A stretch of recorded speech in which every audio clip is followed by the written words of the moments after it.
All right, this is Andy Rausch with Secular by Nature. Today we're interviewing Dr. Darrel Ray, Renaissance man of sorts. He's written some really interesting and great books, The God Virus and Sex and God, How Religion Distorts Sexuality.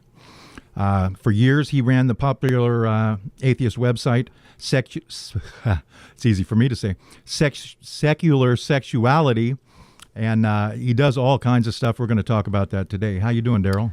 I'm doing great. Thanks for having me on here. Oh, thanks for having me over to your house. This is pretty great.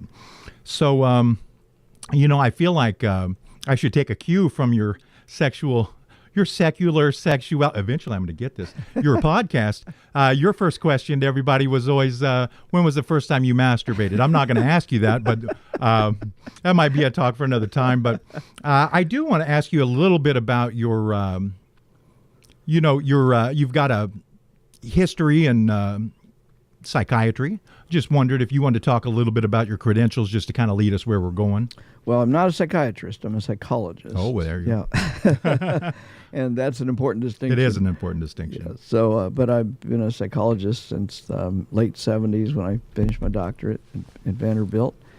And been in practice off and on in various components of psychology.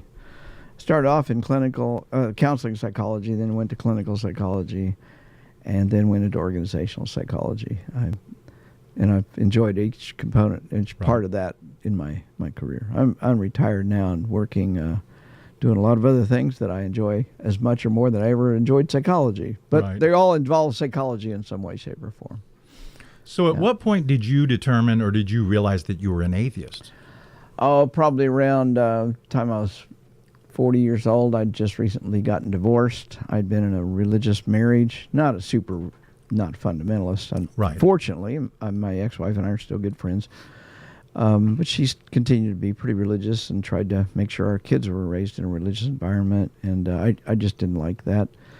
Once I was probably an agnostic quietly under the table until I got divorced. And then I didn't come out as atheist, but I was atheist. But I ran a business. I was a psychologist, and back then that would be the kiss of death, the saying you're an atheist.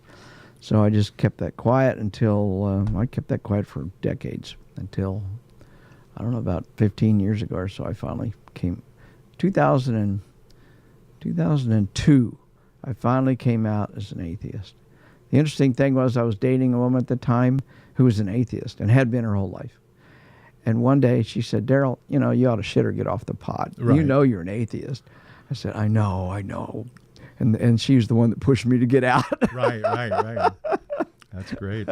So at what point did you've written these great books and, so I'm curious, at what point did you come to the realization or come to the idea, of combining your, history and therapy with atheism, because I think that makes your books distinctive, very interesting. You have got something to offer. Well, I read Dawkins and Hitchens and Harris and Dennett. I was just reading all the Atheist Universe. I was, you name it, I'd read it. Right.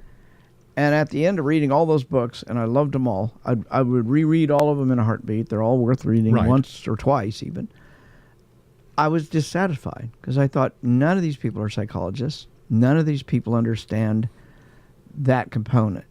Now, of course, they do touch on it. There's no doubt about that. But they never explain this stuff in depth. Why do people get so incredibly deeply brainwashed and indoctrinated? And how does that work? How does that happen?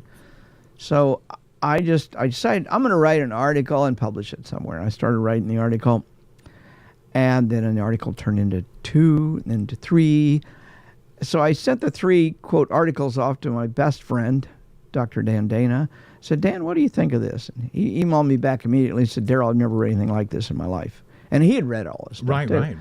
And then I realized I don't have an article here. I got a book. That's great. So I just kept writing.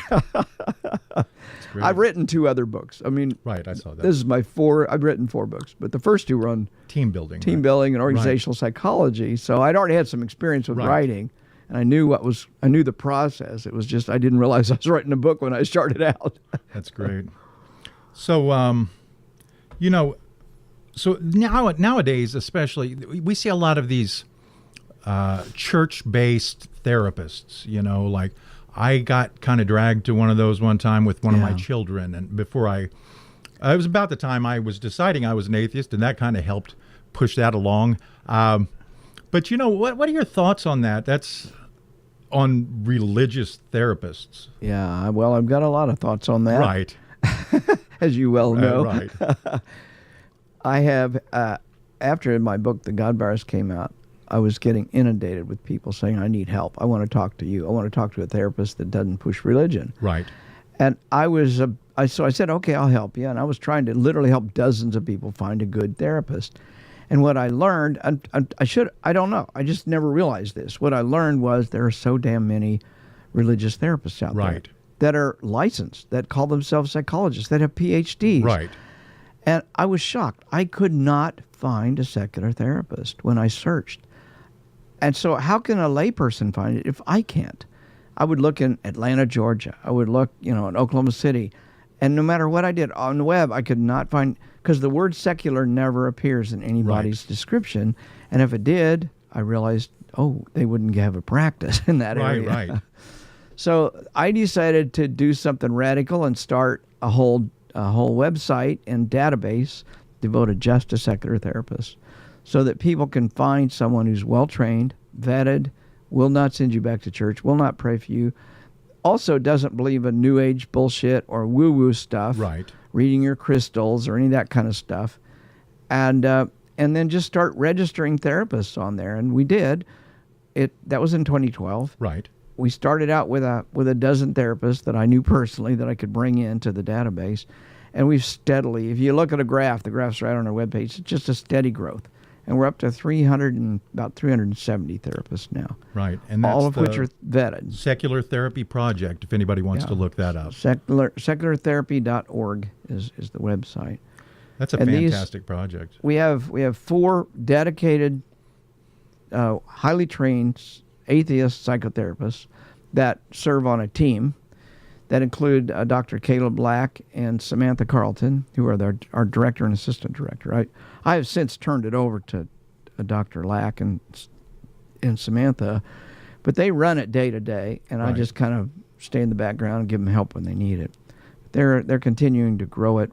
Last I checked, we have almost 13,000 clients registered on the website, who at one point in time have been looking for a therapist. Not everybody registered is currently looking, but 370 therapists, and we need more therapists. Right.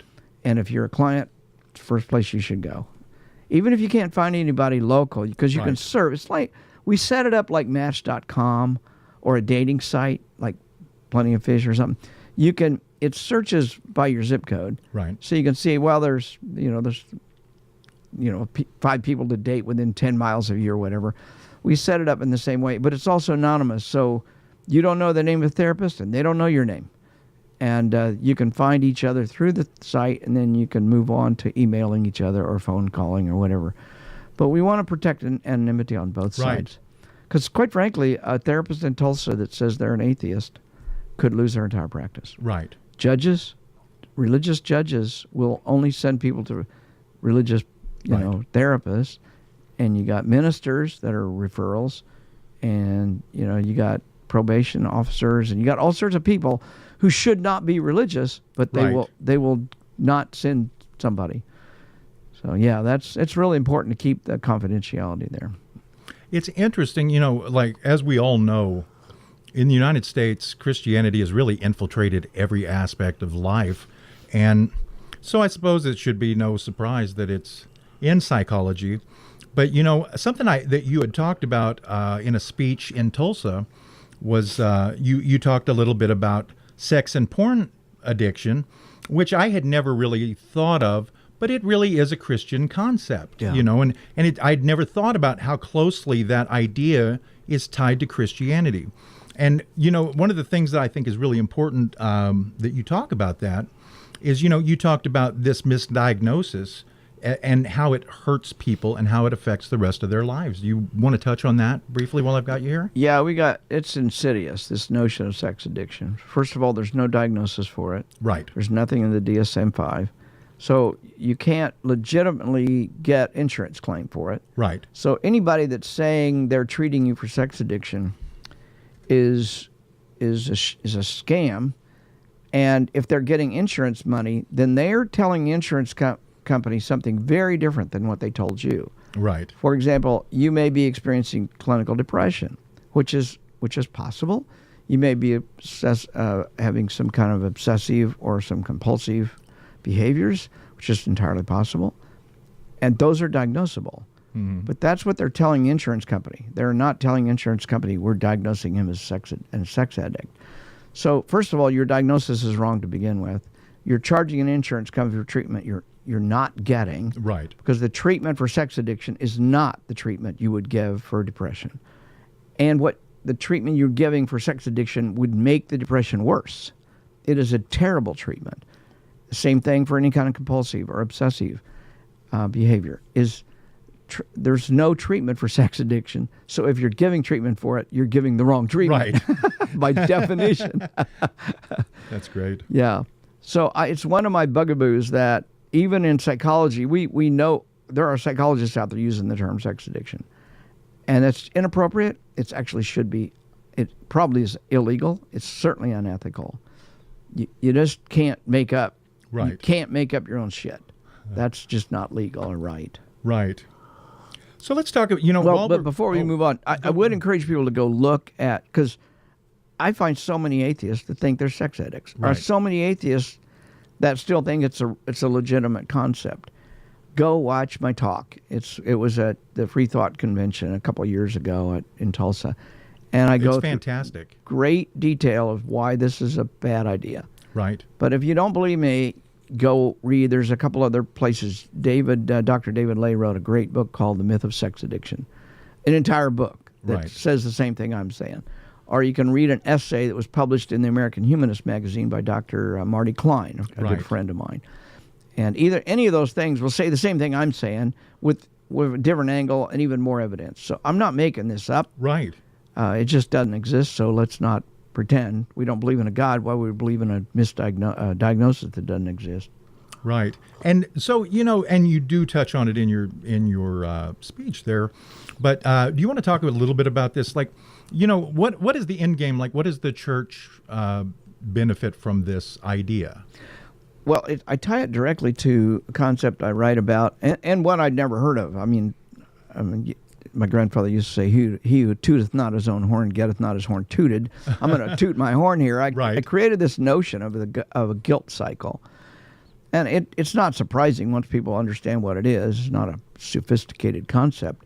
But the church creates a disease and then says, we've got the cure for that disease. Right. Well, it's done through something I call the guilt cycle. They teach you that your body is shameful. Your body's the enemy. Any of your urges are the enemy. Sex is wrong. Sex is shameful. So that when you believe this and then you engage in normal biological sexual behavior that every human on the planet does, including masturbating or having sex before marriage or having fantasies, the Jesus guy said you can't even think about having sex with a woman. And so when you do that, you feel guilty. Right. When you feel guilty, where are you going to get forgiveness? Right. You only get forgiveness where you learn the guilt in the first place. So it gives you a disease, then it gives you the cure. The interesting thing to understand, so that you really understand what this means, is you never heard of a Baptist confessing their sins to a Catholic priest. Right. You never heard a Catholic confessing their sins to a Muslim imam. You can only get forgiveness from the place you learn the guilt. Right. So that's the way to think about the guilt cycle. It always brings you back to Jesus, brings you back to the church. That's what sex addiction does, the notion of sex addiction. It makes you feel guilty about behavior that you think is wrong, and the reason you think it's wrong because you were taught by the church. So it brings you back to the church. Now, I'm not saying, and I want to be real clear about this, Andy, I'm not saying people don't have trouble with sex. Right. They don't have an addiction. Right. They do have other issues that can be diagnosed and can be treated. But you got to get rid of the religious bullshit there in order to treat it. Unfortunately, we know now, there's quite a bit of research now. The more religious you are, the more likely you are to self-identify as a sex addict. Right. So non-religious people are rarely self-identifying. And when you hear somebody say, I'm a sex addict, or I think I am, ask them who diagnosed that. Right. And they'll say, well, my wife did. Right. My kids did. My teacher did. My physician did. And no legitimate psychologist is going to diagnose that. Right. And who's your wife? Is she a PhD psychologist? Or who's your husband, you know? Well, and they've even got movies about this. I remember seeing that. I used to be a film critic, and I had to review that movie, that god-awful movie with Kirk Cameron in it, where he was a sex addict. And, oh, my God, that was so laughably bad. But, you know, I know a lot of Christians that will tell you it was the greatest movie ever. And but I think it's interesting. I had just never put that together, that entire concept sort of came from that world. It did. It definitely did. I do want to point out something, Dr. Darrel. I noticed over here in the corner of your office that you have a great big thick Holy Bible as your doorstop. Yeah, it works great. I think that's really interesting. You found a use for the Bible that's practical. So I have a whole collection of Bibles. That's the biggest one. It does the best as a doorstop. That's great. That's a big one. All right. Well, okay. Let's see. You've done so much stuff. Let's talk a little bit about your podcast. What inspired that? Well, again, I didn't see anybody talking. There's lots of sex positive podcasts out there, so that wasn't the issue. Right. There's lots of atheist podcasts out there. That wasn't the issue. Right. The issue was I saw nobody talking about how does sex fuck up your. How does religion fuck up your sex life? No convergence of that. Nobody. Yeah. And what I learned in my own research was in academia, they are scared shitless of talking about sex and religion. They'll talk about sex, and they may talk about religion, but they will never cross those two. Never the twain shall meet. It's like there's a taboo in academia. So I said, well, I'm one of those kind of people. If you tell me I can't do something, I'll make it happen. Right. So I just said, well, I'm not scared. I'm not an academic. I'm not tenured. I don't have to worry about it. But I've got all the academic credentials. I've been doing this kind of research literally my entire professional life in the corporate world. So I know how to do this shit. I'm going to do it no matter what. Right. And that's why I end up writing the book Sex and God, saying, well, let's cross these two and see what comes out. Well, you know, when you write a book, the author probably learns more than the reader will ever know. That's right. I've written a lot of nonfiction books, and a lot of times I write about the things I want to learn more about. Exactly. Right. So I learned a whole hell of a lot. I mean, I knew a lot, obviously, or I wouldn't have been writing it, but the learning I got was really interesting. Mostly, I learned a lot more about the various religions and denominations and their own sexual practices. So, I mean, at the time, I didn't know that Mormonism had elders that sat down with 12-year-old kids and asked them if they masturbate. I mean, that was kind of a new idea. Right. I would have never thought to ask a 12-year-old if they masturbate. But in the Mormon church, they've been doing it for a century. It's been going on for a long time. In fact, they just excommunicated one of their members last week. The Mormon church did, because he insists that they stop asking children about their masturbatory activities. And they said, well, no, we're not going to change that. So, yeah, it's okay. So what is the purpose of them asking? Just so they can condemn them? Or? Well, you're not supposed to be touching yourself. Right. They have a whole essay so by they can scold them. Packer, President Packer, back in the 1960s, wrote a tract, 12-page tract, said, don't tamper with the factory. Right. And you can read this whole 12-page thing, and it's all about sex and masturbation and male sexuality. Never mentions any of those words. It says your body's like a factory, and when you have night emissions or erections, it's your body simply acting like a factory. Don't tamper with the factory. It's the most bullshit concept I've ever heard, but that's where the Mormons are. And what they want to... And Mormons are really pushing this whole sex addiction notion more than any other denomination, maybe except the Catholics. Catholics are really pushing it. Right. So the Mormons are pushing the sex addiction thing, and that's, if they can make you feel really, really guilty about your sexuality, then you got to come back to church to get forgiveness. And the elders know who's fucking who.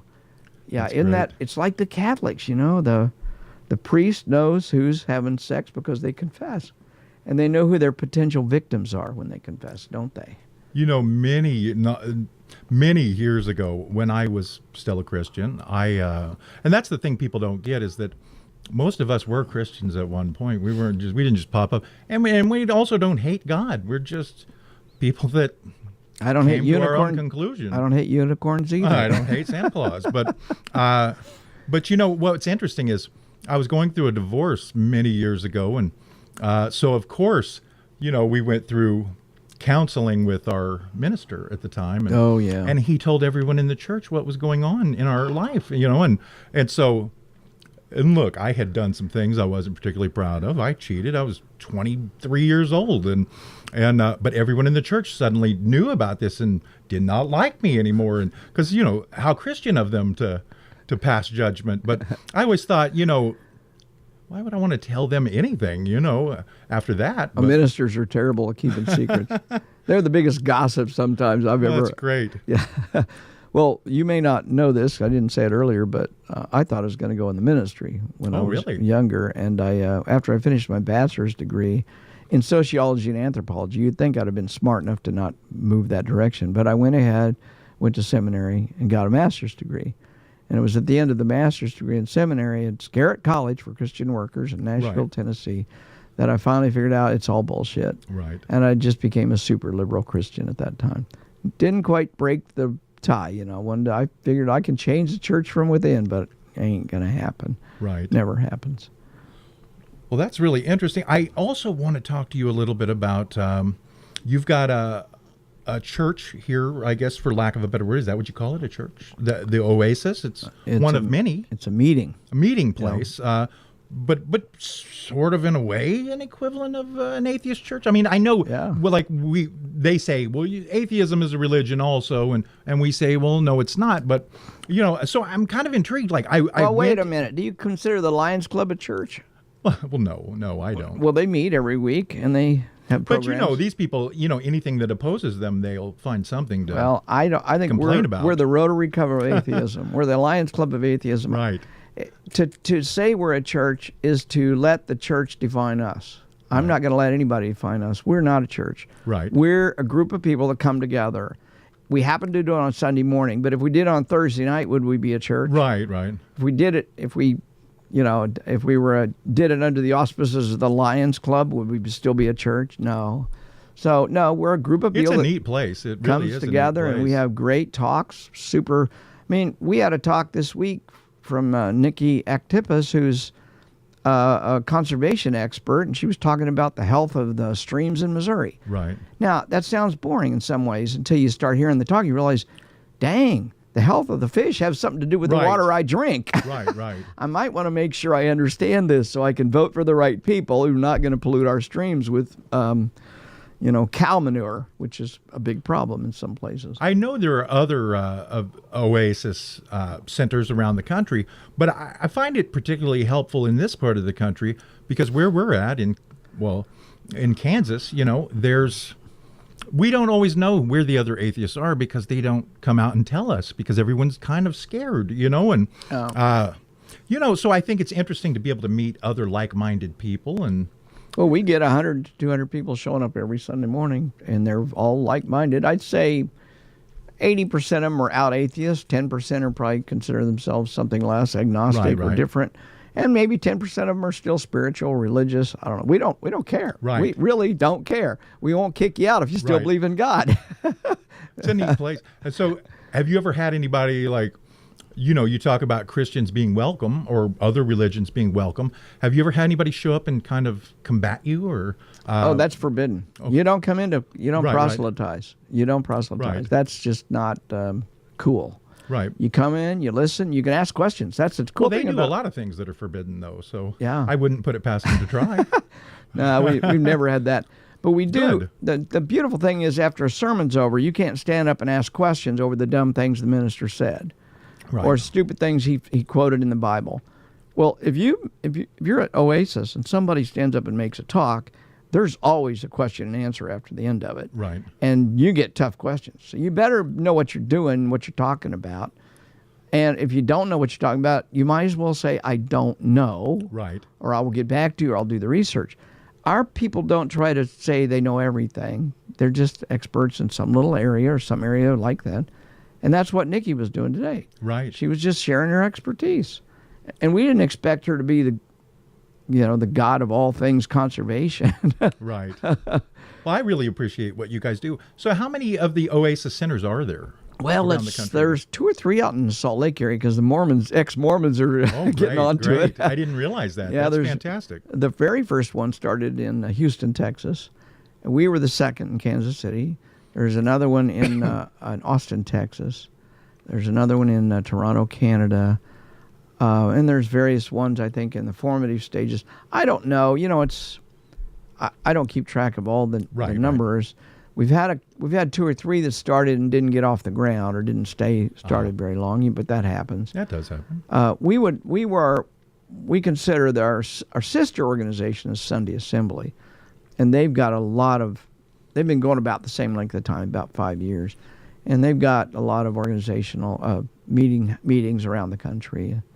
Like they've got meetings in Atlanta, Georgia, and in Washington, D.C., I believe. I know they've got a nice thriving one in Nashville, Tennessee. A lot of them in England because that's where it started. Right. Sunday Assembly started in England.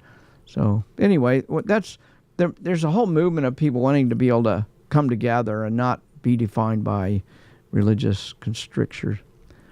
In my email, I was going to mention, I don't remember if I did, but it was something I wanted to ask you about.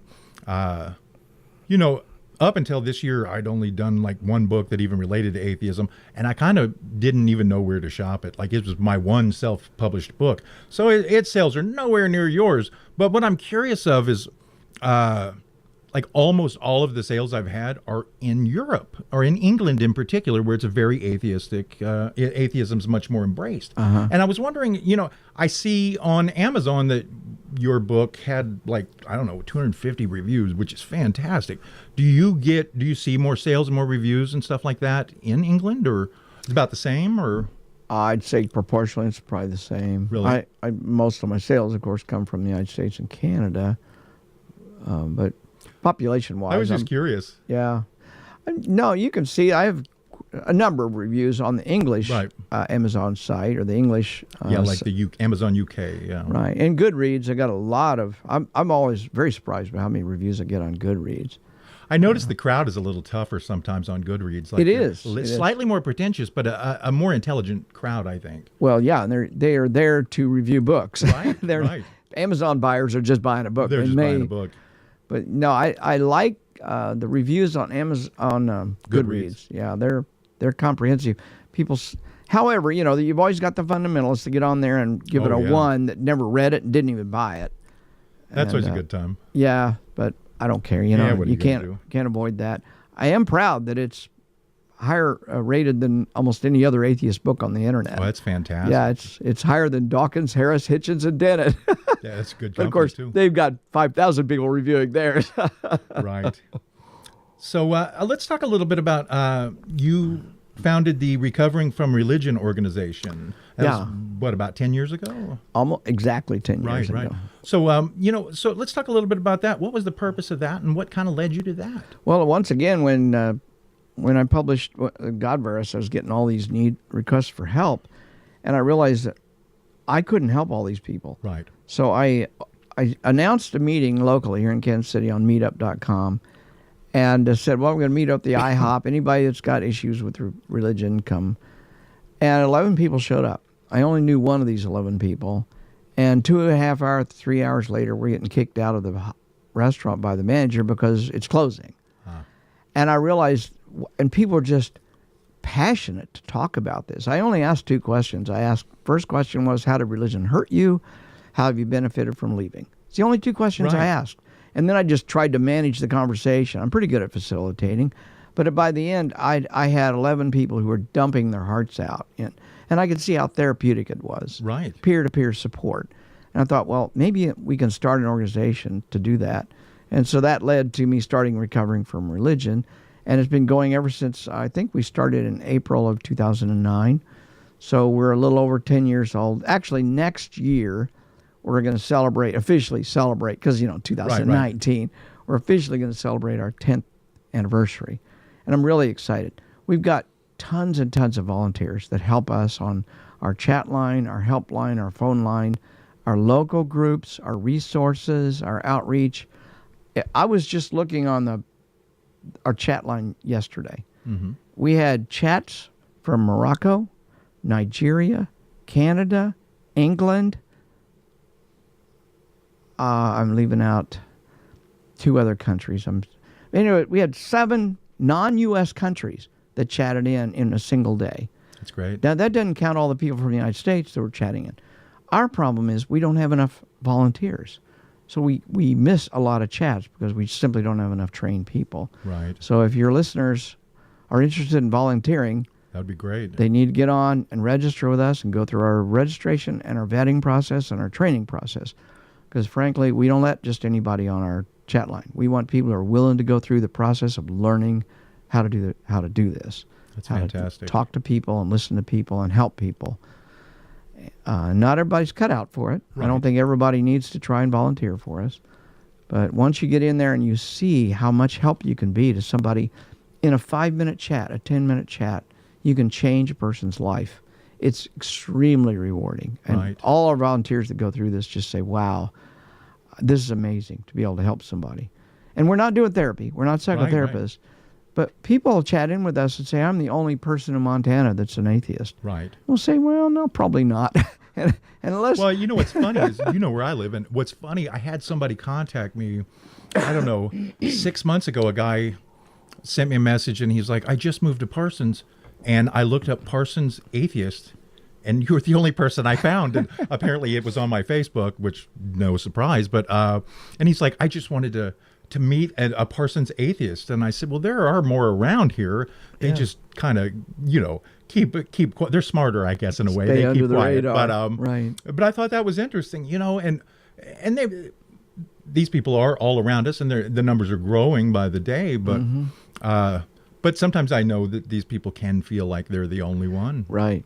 And that's why I started. I wanted people to realize they're not the only ones. Right. And our motto is no one should do the journey alone. Right. And one of our other kind of unofficial mottos is there's lots of organizations that will get you into religion. We're the only one that will help you out. That's fantastic. That's our unofficial motto. I do appreciate the work that you do.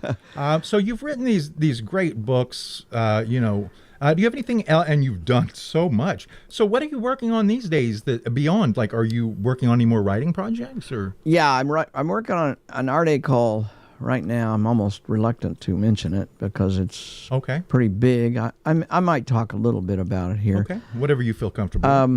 I don't think I think I'm finished writing books. I don't know. Who knows? Right. I never think I'm writing a book until I'm writing the book. Until it turns into a book. Yeah. It takes a lot of time to work at Recovery from Religion. Gail Jordan is our executive director, and she runs the organization as well as our board and our volunteers. But even with all that help, there's still a lot for me to do. And I kind of look at the high-level piece, and I'm always looking to how we can bring people in and cooperate with other organizations. So that just takes a hell of a lot of my time. And my speaking schedule and my book speaking schedule is all pretty big. But I'm working on a notion that I think nobody has talked about. As I said earlier, let me just say, here's my philosophy in life. As a psychologist, I've worked with hundreds, maybe thousands of people in my life, who unfortunately, many of whom leave a path of destruction behind them. They've destroyed their marriages, relationships, family, job, careers, and they destroy through self-destructive behavior. Right. So that's who I've worked with over my years. My philosophy is kind of the opposite of that, or my approach. I want to leave a path of construction behind me. Right. When I leave. So when I leave this planet, if I got the wherewithal before I die to look back, I want to see things that I constructed that are still going on, that are helping people. It's the opposite of self-destructive behavior. I want to have constructive behavior. And so that's why I created Recovery from Religion. That's why I wrote all of my books. That's why I started the Secular Therapy Project.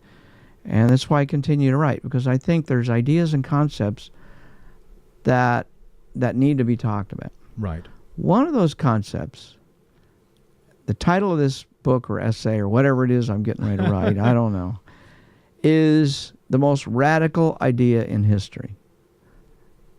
That's the title. Right. Now, you're probably really expecting, what's the most radical book or idea in history?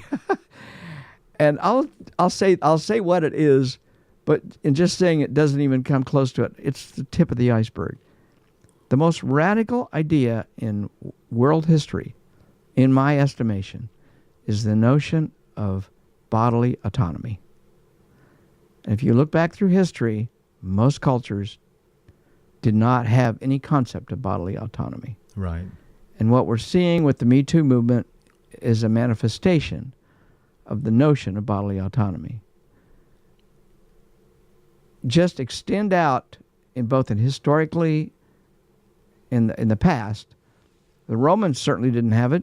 Right. Anywhere you have slavery, you do not have the concept of bodily autonomy. Anywhere you have patriarchy, women's bodies are owned by men. That's not bodily autonomy. Look at child rearing.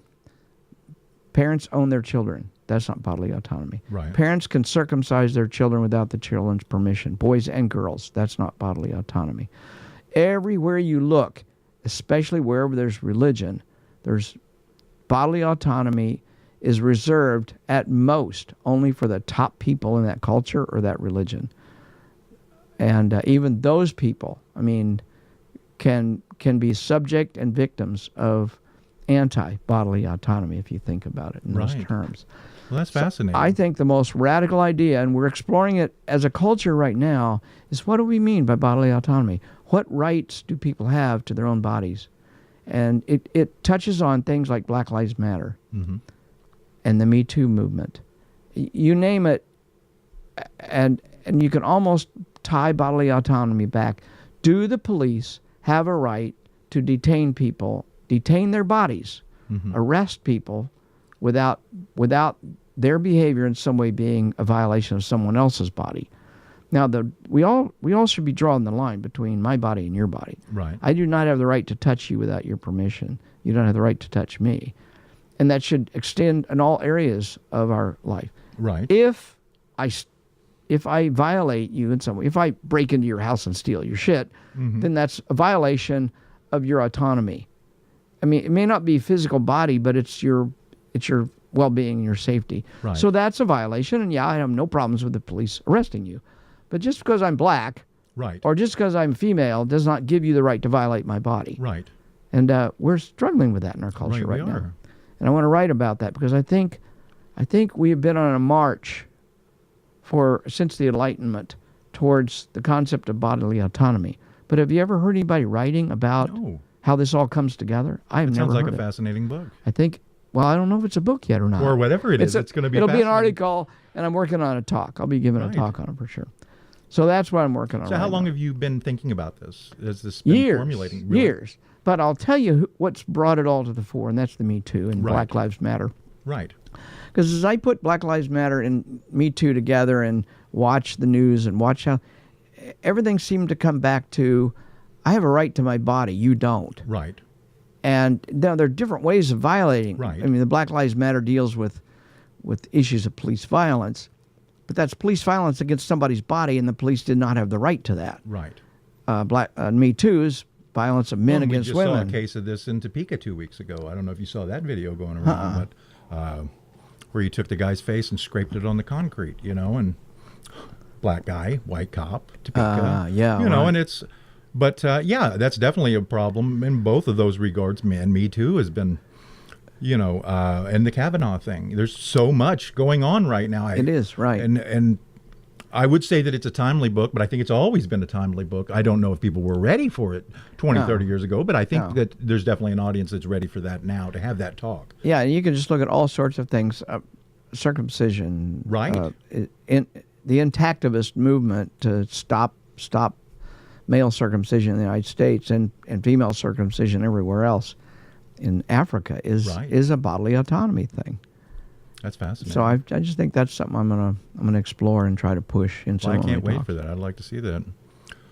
Well, I guess that wraps it up, Dr. Darrel. I want to thank you for letting me interview you and take up some of your time today. So is there anything you'd like to mention or talk about? Anything we should discuss before? No, I just say if you need a therapist, go to seculartherapy.org and find somebody who's secular and well-trained and vetted. If you need just to talk to somebody about leaving religion, go to our chat line. If you know somebody that needs that help, we have an enormous library, an enormous online library that's constantly being updated, and we want to share that with as many people as possible. Any problem you're facing, from how do I talk to my religious husband, how do I talk to my my in-laws, or anything related to relationships, we can help you with that. Fantastic. We can give you books, we can give you magazines, websites. There's probably not anything we haven't heard 100 times. Right. And we've got resources to help you deal with it. All right. Well, thank you so much, Dr. Darrel Ray. We've had him here on Secular by Nature. I keep thinking we're going to run out of amazing guests, but we keep finding more and more amazing. You might be right there at the very top of the heap. Fantastic. Appreciate everything you're doing. Thanks for having me on. And we're fans of your work, man. So thanks a lot. Okay. All right.